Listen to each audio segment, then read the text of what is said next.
TVU. Facultad de Ciencias Empresariales de la Universidad del Biobío. Servicio de Salud Concepción. Presentan Factor 33. Muy buenas noches, estamos ya con Factor 33, factor de desarrollo, factor de innovación, factor de gestión, 33 comunas en la región del Biobío. También vamos a hablar algo sobre Ñuble. ¿Y por qué? Porque vamos a hablar en el segundo bloque sobre el tema de la diplomacia internacional a los 30 años primero de los primeros 30 años, digamos, de la caída de la URSS, de la Unión de Repúblicas Socialistas Soviéticas, hace 30 años, con un experto, un historiador, Cristian Medina, va a estar con nosotros en el segundo bloque. Y en el primer bloque, y por eso apelo a Ñuble, vamos a hablar también de Ñuble, de las carreras vespertinas de la Facultad de Ciencias Empresariales de la Universidad del Biobío. Les invito a que en el primer bloque muy atentos respecto de lo que es precisamente la formación profesional en personas que trabajan y estudian, que es un elemento no menor. Así es que lo hacemos en un momento más, espérenos. En unos segundos estamos de vuelta con este y otros temas. Factor 33, a través de las pantallas y todas las plataformas del canal de la televisión de la Universidad de Concepción. Espérenos.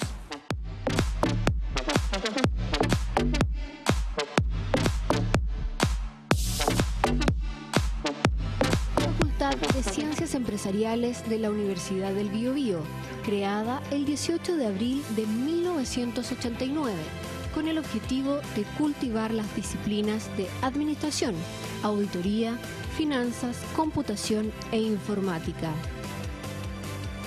En estos 30 años de trayectoria, la Facultad de Ciencias Empresariales ha formado a más de 10.000 profesionales que han aportado al desarrollo de las regiones del Biobío, Ñuble y del país. Actualmente la componen 106 personas que día a día realizan labores académicas y administrativas con el objetivo y compromiso permanente en la formación continua de profesionales integrales de pre y posgrado, en la generación y difusión del conocimiento, impulsando el emprendimiento y la innovación para el desarrollo regional y nacional. Así como dicta su visión, la Facultad de Ciencias Empresariales es socialmente responsable, reconocida a nivel nacional por su excelencia académica con vinculación internacional en las áreas de las ciencias empresariales, de la computación e informática. Facultad de Ciencias Empresariales de la Universidad del Biobío. 30 años formando profesionales comprometidos con el desarrollo regional y nacional.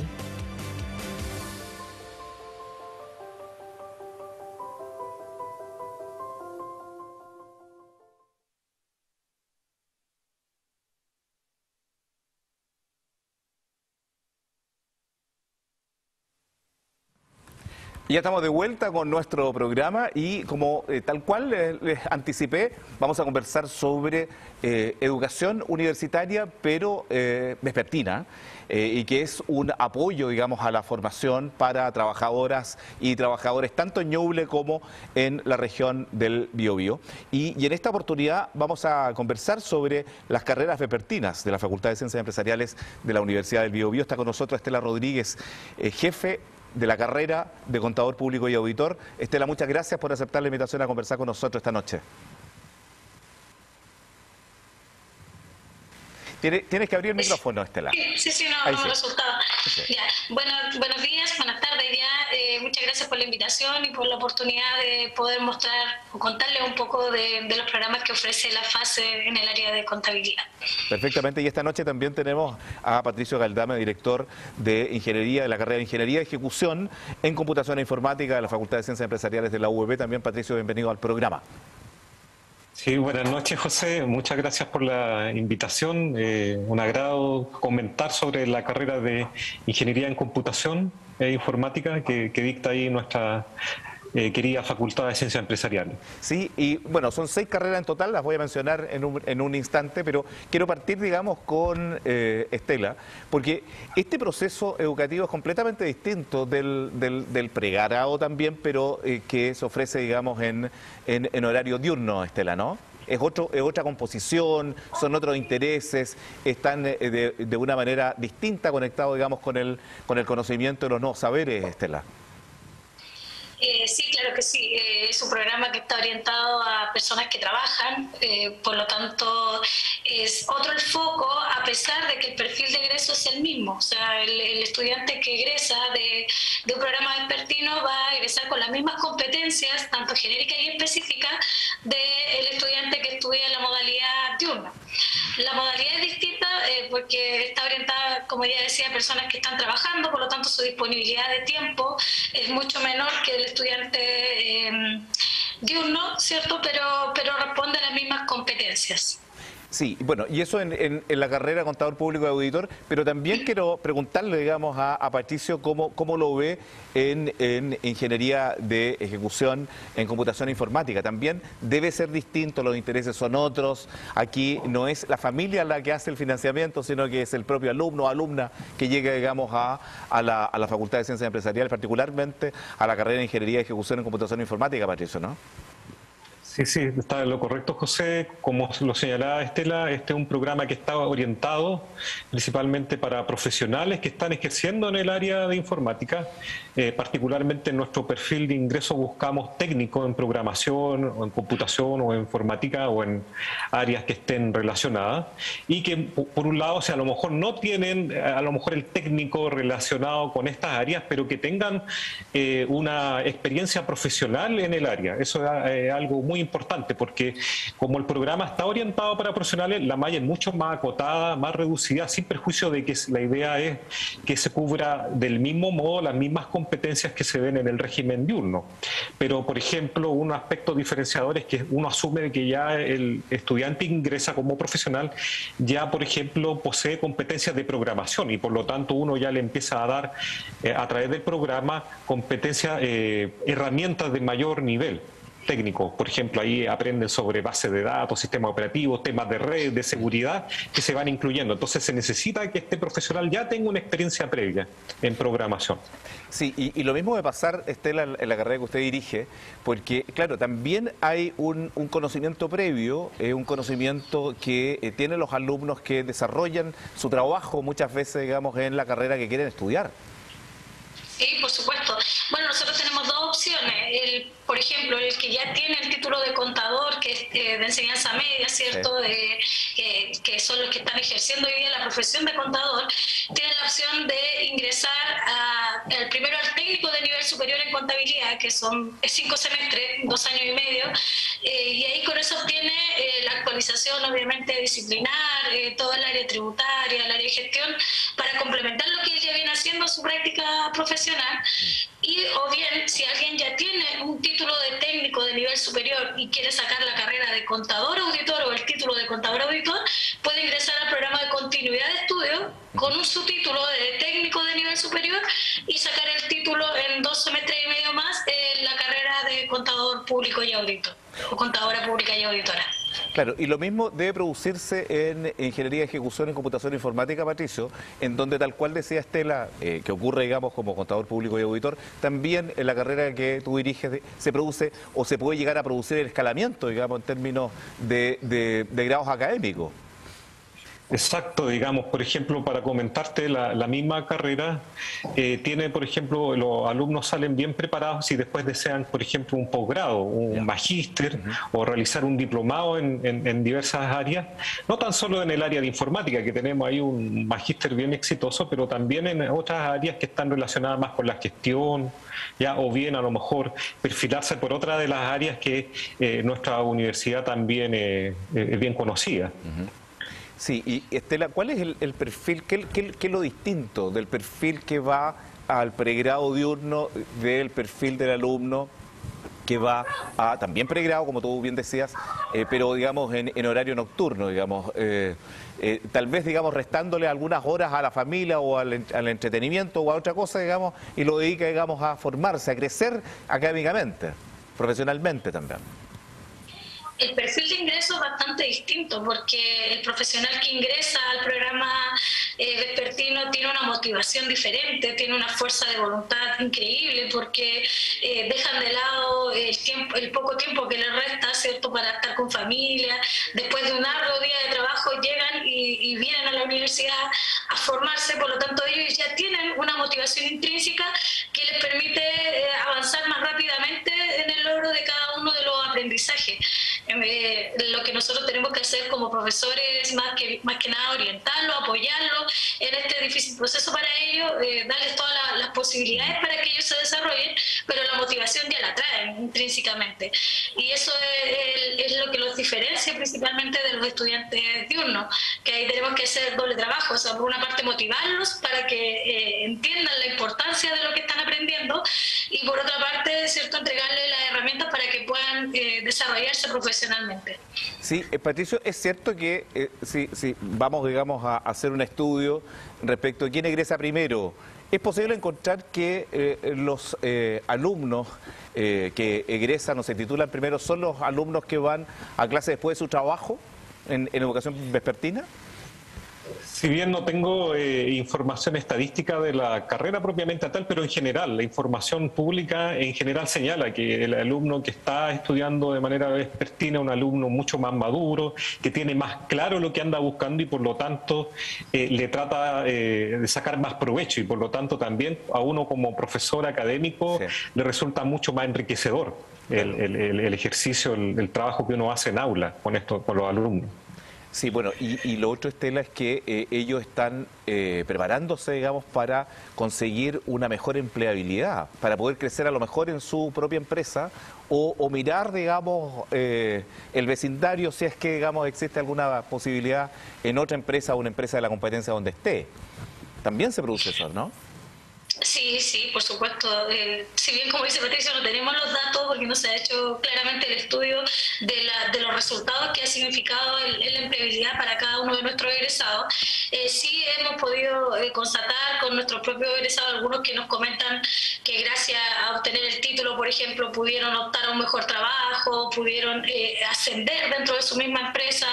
De hecho, muchos de los estudiantes que están en los programas vespertinos están pagados por la empresa. Algunos, las mismas empresas los perfeccionan o los envían a perfeccionamiento con un compromiso, obviamente, después de pasar a un mejor cargo o ascender dentro de la misma empresa. Entonces, sí, evidentemente, y aunque no sea la misma empresa, le abre muchas más puertas el optar a un título profesional o un título de nivel superior.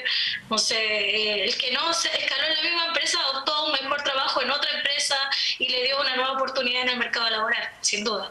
Estela, y en comparación con los hombres, las mujeres son más demandadas, digamos, en términos de que, claro, no solamente tienen que estudiar, sino que además tienen que trabajar, tienen que, digamos, si tienen hijos, tienen que velar por sus hijos, si están en pareja, tienen que, ¿cómo se llama?, complementar su vida en pareja también. Entonces, tal vez sea mucho más demandante para la mujer que para el varón, ¿no? ¿Vamos a defender el género? Sí, con toda confianza, con toda confianza. Sin duda, o sea, yo cuando converso, bueno, la diferencia de los estudiantes vespertinos también es que se hace más rica el diálogo en el aula, porque ellos también traen su vida, su experiencia laboral, nos comparten lo que ellos están viviendo en el mundo laboral y vamos aprendiendo ambos. Como dice Patricio, nosotros como profesores también aprendemos y nos hace mucho más exigente hacer clases de los programas vespertinos porque no son una hoja en blanco, básicamente. Entonces ellos traen y nos retroalimentan a nosotros con su propia experiencia. Y bueno, de eso mismo, de repente comentando así con las mujeres que están ahí y nos dicen, profe, yo tengo que llegar a la casa ahora a preparar el almuerzo para mañana porque tengo que dejarle a toda la familia el almuerzo listo, ver si los niños tienen tareas, si hicieron las tareas, dejar ropa. Entonces, a pesar de que hoy día las labores domésticas se han compartido mucho más entre hombres y mujeres, yo creo que sí hay una doble exigencia para la mujer en este caso.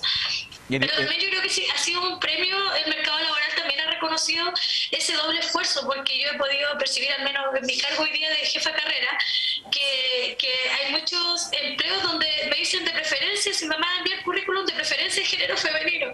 Entonces creo que el mercado laboral ha valorado mucho también ese ese doble esfuerzo que hace la mujer hoy en día, sin desmerecer obviamente el esfuerzo de los varones, pero sí hay un esfuerzo adicional.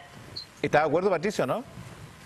Sí, no, completamente de acuerdo. Digamos, en ese sentido, uno observa lo que en la casa ahí, el esfuerzo que hace mi esposa por un lado, y por otro lado, cuando uno tiene la interacción con las alumnas, tengo muchas alumnas que están en sus proyectos de título, ¿ya? Y uno observa ahí de alguna forma la responsabilidad, los compromisos que tienen ellas. Así que uno se saca el sombrero por el esfuerzo que hacen. Sí, y bueno, lo que quiero decir también es que la Facultad de Ciencias Empresariales de la Universidad del Biobío, en carreras vespertinas, tiene Ingeniería Comercial, Contador Público y Auditor, con quien estamos conversando, su jefa de carrera con Estela, también Ingeniería de Ejecución en Computación Informática, Patricio está como representante, la Ingeniería de Ejecución en Administración de Empresas, Técnico Universitario en Administración, Técnico de Nivel Superior en Contabilidad, son en total 6 carreras, Estela, ¿no? Sí, 6 carreras en total, 2 del área de contabilidad, el técnico y el contador público de auditor. En ingeniería comercial tenemos el técnico de nivel superior en administración de empresas, la ingeniería en ejecución de administración de empresas y ingeniería comercial. Y en el área informática ahí Patricio también tiene su carrera. Y le quiero preguntar a Patricio sobre la incorporación de las nuevas tecnologías que, sobre todo para la carrera que él dirige, es absolutamente necesario. Es requisito sine qua non muchas veces, Patricio, ¿no?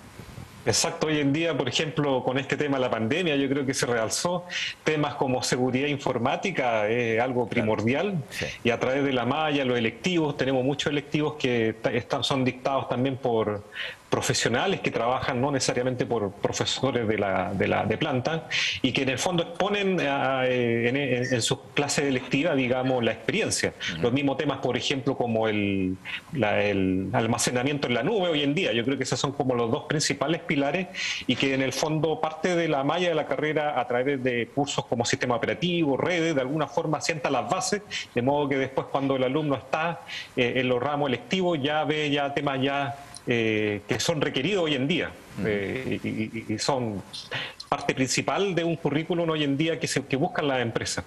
Sí, bueno, y en contador, la carrera de contador público y auditor también es un baluarte, incorpora tecnología, pero yo diría que dentro de lo que uno conoce, corréjame si estoy equivocado, Estela, es un baluarte, digamos, para la transparencia tanto de las empresas del Estado como de las empresas privadas. Sí, por supuesto. Eso es lo que hace la diferencia del contador auditor con el contador general. Nosotros como llegó el auditor, muchas veces se escucha en la empresa. Como buen auditor, somos como los fiscalizadores. Claro. Como el policía dentro de una empresa. Y tenemos que, bueno, en general somos productores de información, pero hoy día el perfil del contador o del contador general ha ido cambiando justamente con la evolución tecnológica, porque ya la generación de información no es la base, porque hoy día los sistemas permiten que la información esté en línea, tenemos la facturación electrónica, todos los registros electrónicos, que permite que esta información se centralice y podamos obtener los estados financieros más fácilmente que antes, que antiguamente usábamos libros gigantes en papel donde los contadores tenían que ir registrando cada una de las transacciones. Hoy en día eso está omitido, pero la importancia del auditor o del contador hoy día va más en el análisis de esa información, en la interpretación de los datos y justamente en la verificación de la validez de esos datos, de la fiabilidad de los datos. Somos un ministro de fe, una especie de notario ahí que dice la información que está entregando esta empresa o que está mostrando esta empresa cumple con los estándares o se representa fielmente la imagen hoy día de la empresa. Se nos fue el tiempo, lamentablemente, en tan interesante conversación de esta noche. Estela, te quiero agradecer muchísimo que nos haya acompañado esta noche para poder conversar sobre esto y el control ético, digamos, el control que deben tener, digamos, los profesionales en tu área, en la carrera que tú diriges, contador público y auditor. Así que, Estela, muchas gracias, un abrazo a la distancia, que sea un feliz año para ti en todo lo que concierne, digamos, en lo académico, en lo profesional y en lo personal también. Muchas gracias igualmente para ustedes y gracias nuevamente por darnos la oportunidad de mostrar un poco de lo que hacemos. Así que un abrazo también y un feliz 2022. Un millón de gracias también a Patricio Galdama, jefe de la carrera o director de la carrera de Ingeniería de Ejecución en Computación e Informática, Facultad de Ciencias Empresariales de la Universidad del Biobío. También, Patricio, un abrazo a la distancia, muchas gracias, que sea un gran año 2022 para ti. Sí, muchas gracias por la oportunidad de conversar un poquito sobre la carrera y bueno, desearle a ti y a todos los televidentes un gran año 2022. Perfectamente. 1.000.000 de gracias, Estela. Muchas gracias a Patricio. Nosotros hacemos la pausa y estaremos de vuelta ya para hablar sobre los 30 años de la caída de la Unión de Repúblicas Socialistas Soviéticas aquí en TVU, en todas las plataformas, en todas las pantallas del canal de la televisión de la Universidad de Concepción. Factor 33 toda la noche de los jueves a través de TVU. Volvemos.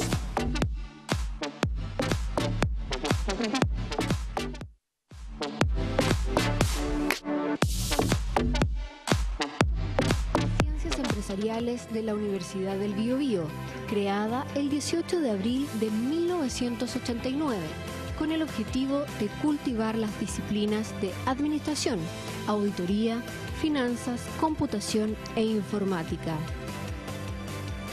En estos 30 años de trayectoria, la Facultad de Ciencias Empresariales ha formado a más de 10.000 profesionales que han aportado al desarrollo de las regiones del Biobío, Ñuble y del país.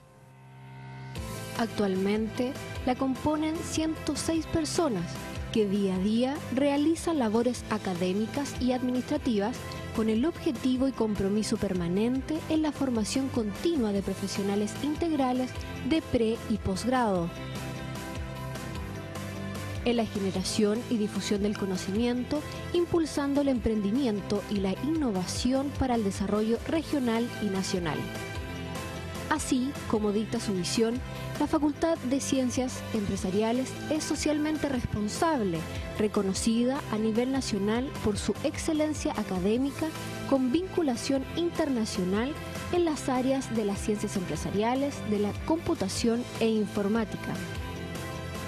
Facultad de Ciencias Empresariales de la Universidad del Biobío. 30 años formando profesionales comprometidos con el desarrollo regional y nacional.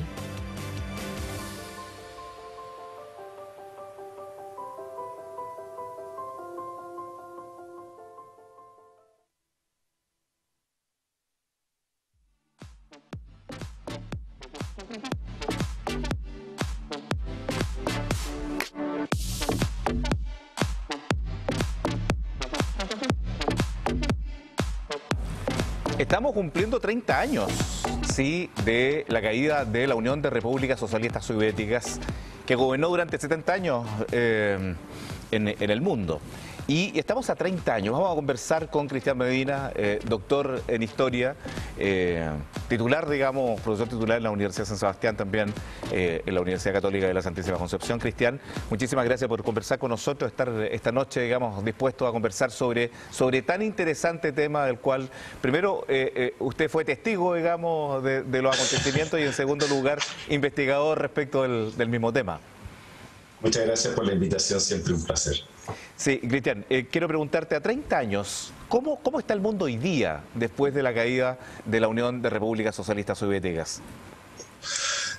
Bueno, haciéndose las mismas preguntas que se hicieron cuando esto colapsó, porque a pesar de que algunos decían que con la caída de la Unión Soviética se venía, ¿no es cierto?, el fin de la historia y una etapa dorada, lo cierto es que 30 años después lo que vemos, exactamente, Francis Fukuyama, lo que vemos después es que eso no ha ocurrido y que la zona sigue siendo una zona bastante compleja y que muchas veces se corre el riesgo de que las grandes potencias hoy día se enfrenten precisamente por los despojos que quedaron de la caída de la Unión Soviética. Entonces también ahí hay un tema que tiene que ver con la propia dimensión histórica del fenómeno, tiene que ver con los procesos geopolíticos, algunos muy tumultuosos, algunos todavía no resueltos, tiene que ver con la fragilidad de las fronteras, es decir, una serie de otros elementos que aparecen ahí como una zona caliente todavía, especialmente porque en la Rusia actual, la Rusia de Putin, además tiene amplias aspiraciones por extender su influencia. Expansionista.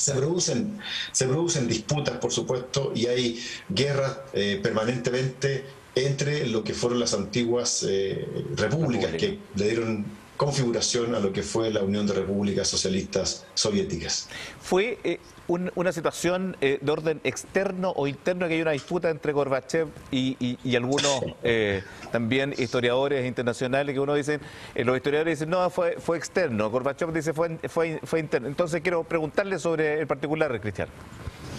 Bueno, un asesor directo de Mikhail Gorbachev, Gennady Arbatov, le decía a Kissinger, por aquellos años que estamos comentando, ¿no es cierto?, que les van a infligir a los norteamericanos el mayor daño jamás pensado. Los vamos a dejar sin enemigo.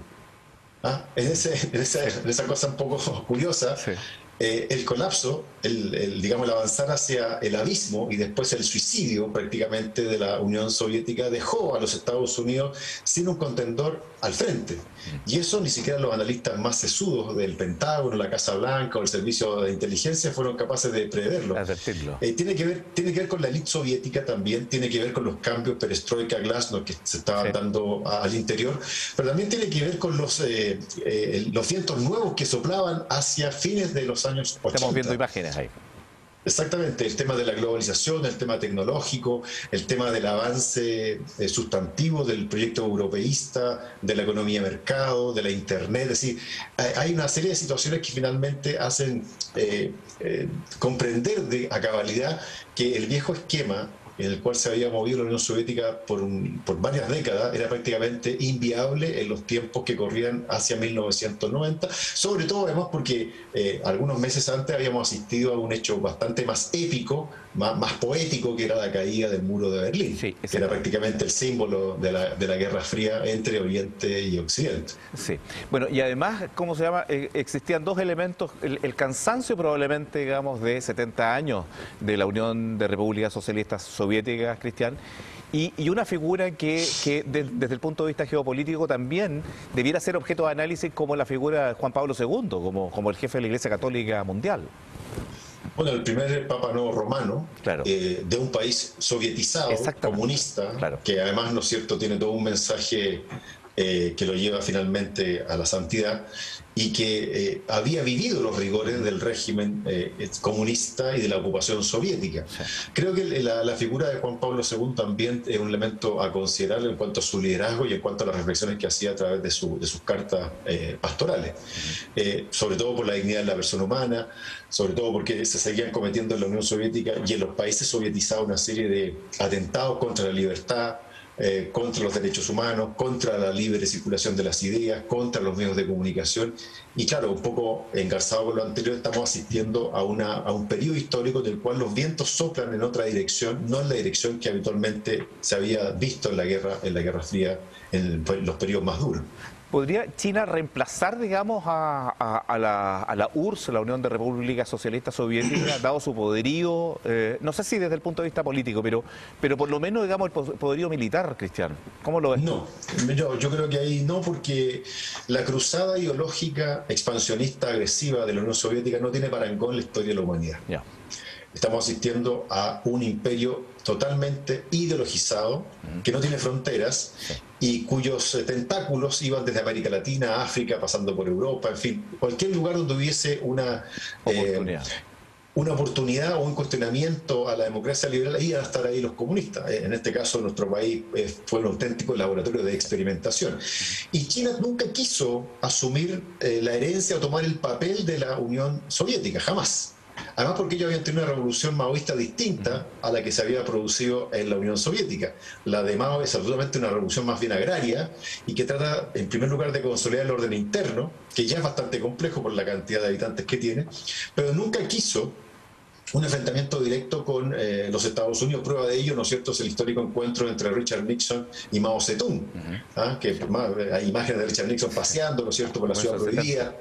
Claro, en cambio la Unión Soviética era mucho más agresiva, había todo este tema de la carrera armamentística, el tema del espionaje, que es muy interesante también, y sobre todo el ir infiltrando diferentes espacios políticos para finalmente generar asaltos al poder y hacerse del poder. En el caso también de la Unión Soviética, tiene una derivación en América Latina a partir de lo que fue la Revolución Cubana, que fue o tuvo un efecto modélico en Centroamérica como un mecanismo de asalto al poder que también va a irradiar hacia Chile a través del famoso histórico Congreso de Chillán, es decir, legitimando la vía armada como vehículo político para hacerse del poder. Nada de eso está en el decálogo chino hoy día, para nada.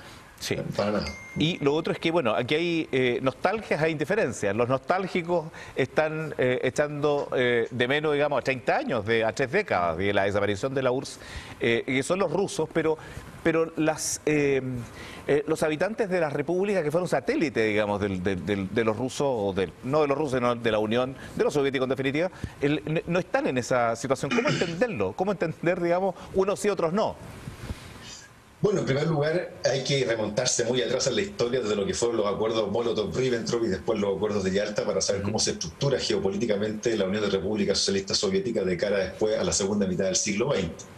Y ahí uno se da cuenta también que hay tradiciones, identidades culturales y valores sociales que son totalmente diferentes, ¿no? Estonia, Lituania o los países bálticos, si tú prefieres, tienen una trayectoria cultural, espiritual, económica muy distinta a lo que pueden ser los rusos o los bielorrusos o los ucranianos. O la gente de Crimea o los kazajstaneses. Entonces, desde ese punto de vista, los únicos que han avanzado en el espacio postsoviético a niveles mayores de democracia son las antiguas repúblicas bálticas, y las otras han avanzado a gobiernos de tinte autoritario, y en el caso de Rusia, a un gobierno cleptocrático capturado por Vladimir Putin. Entonces no existe el ejercicio democrático, precisamente porque algunos nostálgicos miran hacia atrás y ven un poco lo que fue el Imperio Ruso, la Mother Russia, como dicen ellos, después lo que fue Rusia, el Imperio Soviético, a eso me refiero, pero Rusia todavía está muy lejos de ser el Imperio Ruso o de ser la Unión Soviética en su mejor versión.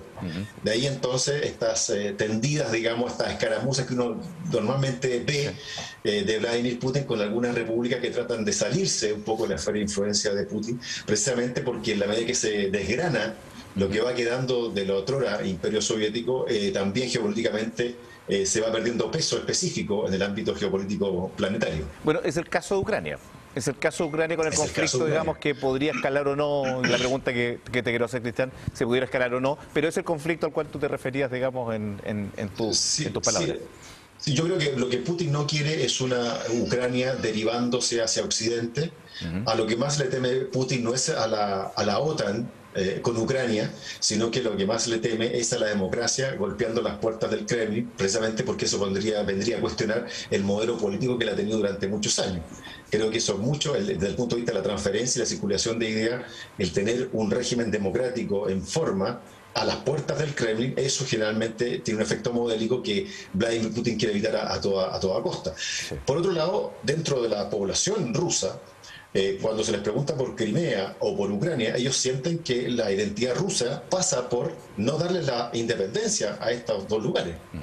Ellos sienten que Crimea y Ucrania son tan rusos como ellos mismos, entonces por lo tanto evitar el disenso o la fragmentación o la atomización viene finalmente a darle una robustez y una consistencia al mundo ruso. Bueno, y aquí entra Chile, que es un tema que tú has documentado inéditamente, porque no está documentado en el mundo, digamos, y que Cristian Medina, nuestro profesor invitado, digamos, esta noche, lo ha documentado el conflicto entre Rusia, Chile y Alemania, después de la caída del muro de Berlín, cuando Erich Honecker se va a Rusia y se atrinchera, digámoslo de esa manera, en la embajada chilena en Moscú, Cristian. Insisto que no está documentado, que el trabajo académico que se ha hecho, digamos, es inédito, el trabajo académico que tú has hecho es completamente inédito. Bueno, yo junto al equipo de trabajo de investigación, y me tocó liderarlo, siempre lo digo, pero esto no se hace solo, digamos, no es una aventura en solitario. Sí, efectivamente, digamos, cuando a veces las personas piensan que todos estos grandes procesos políticos no nos afectan, nos damos cuenta de que a veces las lealtades, las fidelidades, los compromisos sí nos afectan, como fue el caso que tú mencionas de Erich Honecker, que había mirado a Chile primero por el rabillo del ojo, especialmente al Partido Socialista, por lo que significaba, y también al Partido Comunista, pero después de manera mucho más directa, cuando su hija Sonja Honecker se casa con Leo Yáñez, un exiliado chileno en la RDA. Nacido en Campanario, aquí en la región de Ñuble. Creo que con la tercera o cuarta vez que lo digo. Pero es necesario decirlo, Cristian. Claro, y Honecker tiene nietos chilenos, chileno-alemán. Y hace poco, un par de años atrás, Roberto Yáñez escribió un libro señalando, ¿no es cierto? Yo fui el último ciudadano de la RDA, recordando un poco lo que había sido su infancia y adolescencia, primero en Alemania del Este y después cuando Honecker y Margot, la esposa de Erich Honecker, llegan a Chile y viven en la comuna de La Reina. Y todos esos recovecos, esos puentes que se van tendiendo, primero por razones humanitarias, después por la gran presencia de exiliados chilenos en el primer gabinete del presidente Erwin, también en el Parlamento, se genera una tensión entre Chile, Alemania, en menor medida la Rusia de Yeltsin, que está en su propio proceso de caída libre, y que nos lleva precisamente a una situación de tensión del todo evitable, y además desfila una serie de personajes que son muy importantes en la política nacional, y de ahí entonces la relevancia que tiene el caso para ser estudiado, como lo hicimos con este grupo de investigación. Sí, y que es un gran aporte, digamos, en términos geopolíticos, históricos, en todo el mundo, digamos, porque insisto que a nivel internacional no está documentado. Cristian, no está documentado. Cristian, se nos fue el tiempo, lamentablemente, en esta noche de jueves tan interesante, digamos, los comentarios que tú puedes hacer sobre el tema de los 30 años de la caída de la Unión Soviética y además sobre, digamos, lo que fue Honecker, la figura de Honecker, con un conflicto que interpeló a Chile, a Alemania y a en ese minuto la Unión Soviética. Cristian. Así es, muchas gracias por la invitación y buenas noches.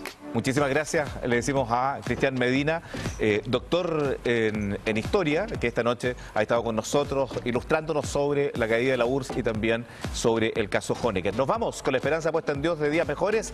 Muchísimas gracias por la sintonía esta noche a través de todas las pantallas y plataformas del canal de la televisión de la Universidad de Concepción. Gracias, buenas noches, que descansen.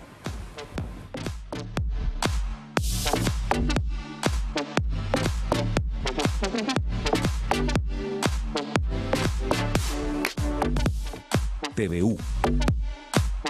Facultad de Ciencias Empresariales de la Universidad del Biobío. Servicio de Salud Concepción. Presentaron Factor 33.